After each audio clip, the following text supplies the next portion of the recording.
Assalamualaikum warahmatullahi wabarakatuh. Kumpulan kami akan membuat tajuk pengurusan kewangan dengan yang berkaitan dengan pandemik ni. So kat sini apa yang kami boleh buat untuk masyarakat lah kami akan buat dekat sini. Okey, yang pertama faktor ekonomi keluarga terancam, terutama bagi golongan B40 dan golongan-golongan miskin. Okey, dekat sini yang paling banyak terjejas ialah golongan-golongan B40 dan golongan miskin lah. So ekonomi dia banyak tersangkut. Yang kedua, keluarga yang mana pendapatannya dari hasil niaga atau kerja sendiri. Kat sini orang yang contoh kita beri keadaan orang yang berniaga.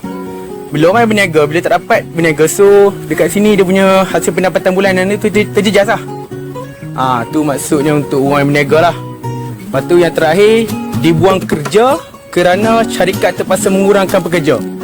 Kebanyakan syarikat yang alami COVID ni, yang sedang yang COVID dah meningkat, dia terpaksa buang pekerja mereka lah. Okey, untuk seterusnya saya akan passing kepada rakan saya.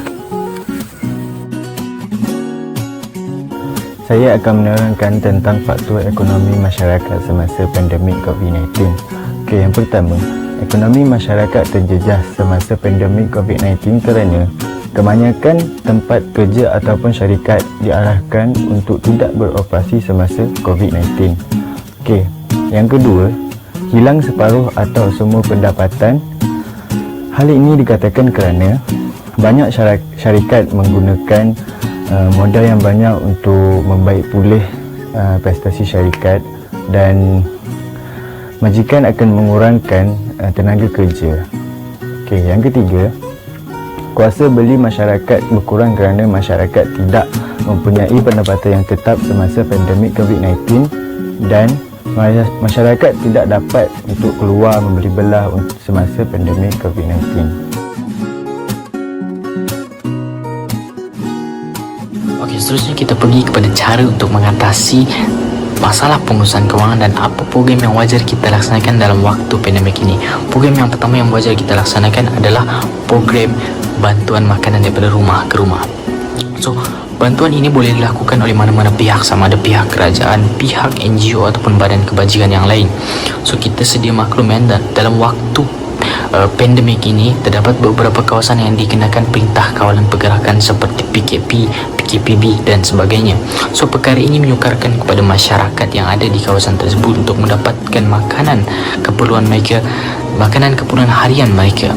So, dengan adanya program ini, dengan adanya bantuan ini, kita dapat membantu masyarakat yang ada di kawasan tersebut untuk mendapatkan keperluan barangan harian dan juga dapat sedikit sebanyak meringankan beban mereka.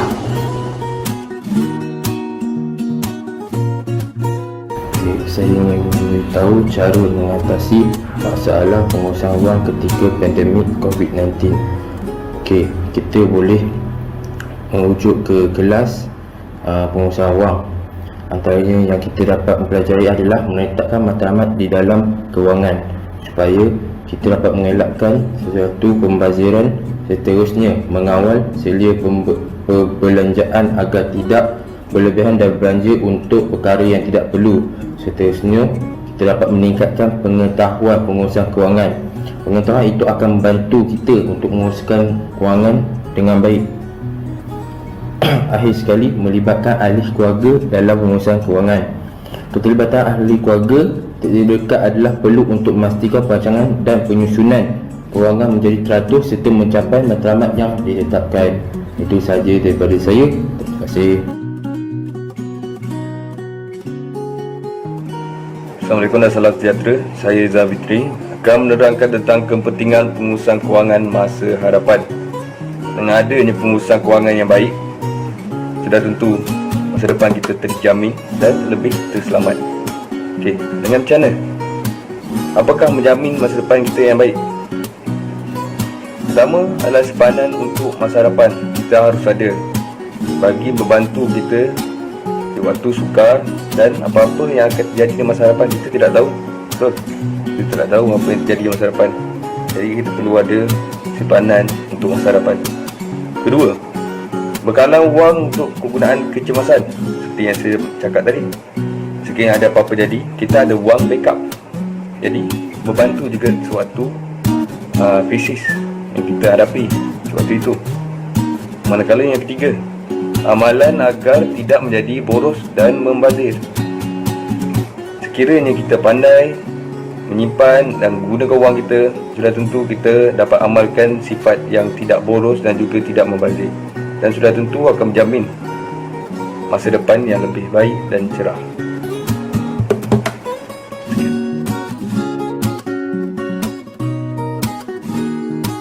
Assalamualaikum warahmatullahi wabarakatuh. Saya Muhammad Haizat bin Hamid, nombor matrik 12848. Saya akan menerangkan tentang menguruskan wang semasa pandemik COVID-19 untuk mengelakkan daripada menjadi bankrupt. Okey, bankrupt itu adalah seorang individu yang tidak dapat menjelaskan hutang dia akibat daripada penggunaan wang yang tidak teratur. Oleh itu kita hendaklah menguruskan wang dengan bijak. Tambah lagi tahun sekarang ni kan, bukan saja Malaysia tapi dunia mengalami masalah ekonomi akibat daripada pandemik ni kan. Okey, antara tip yang saya dapat berikan adalah, pertama, kita boleh menyimpan 10% daripada hasil pendapatan kita. Okey, yang kedua adalah elakkan daripada, sebolehkan elakkan daripada membeli barang secara berhutang.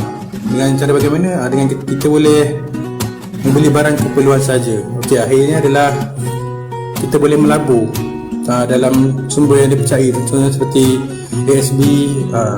Itulah. Okey, terima kasih. Itu saja daripada saya. Next.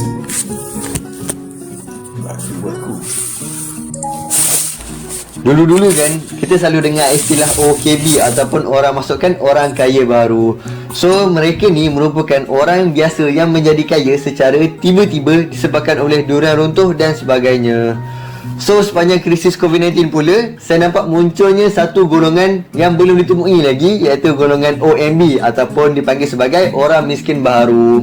So orang miskin baru ni ataupun mereka ni merupakan orang biasa yang menjadi miskin secara tiba-tiba disebabkan oleh kehilangan sebahagian ataupun kesemua pendapatan mereka pada waktu itu.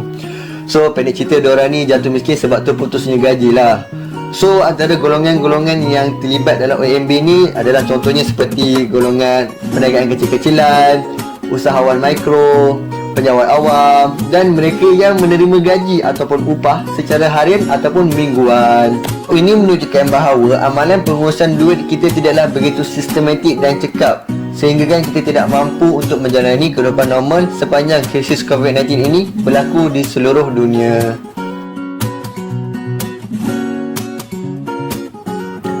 Pengurusan keuangan yang tidak cekap dalam era pandemik COVID ini juga banyak memberi impak dan kesan negatif pada individu, masyarakat dan negara. Antara kes yang menular di Malaysia masa kini adalah kes cerai. Adakah anda tahu bahawa kes cerai di Malaysia semakin meningkat disebabkan pengurusan keuangan yang tidak cekap?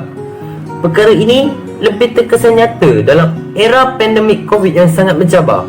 Ramai di kalangan rakyat Malaysia yang terkena tempiasnya, hilang pekerjaan, hilang mata pencarian, lebih-lebih lagi kepada peniaga-peniaga kecil. Dan wang simpanan telah habis digunakan untuk menyara hidup dalam era pandemik ini. Oleh itu, saya tekankan sangat penting kepada individu dalam menguruskan kewangan pribadi dengan baik supaya dapat mengelakkan kekecewaan ekonomi rumah tangga yang boleh menyebabkan penceraian. Kebijaksanaan anda adalah penyelamat negara pada masa hadapan.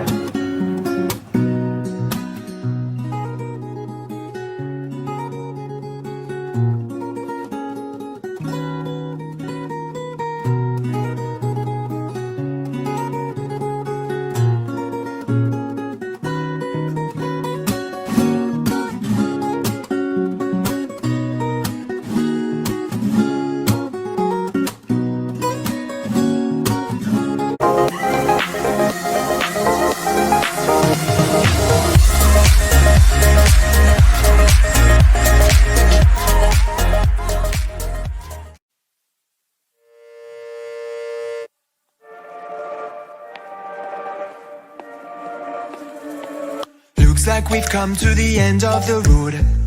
There's no point in running away now. I'd rather sleep until the storm is gone. She'd rather be shooting at me now. I know it will end up in anger. I don't think we grew up, we just became older. She's aiming her words, ready to fire. I don't think that bullets will bring back desire.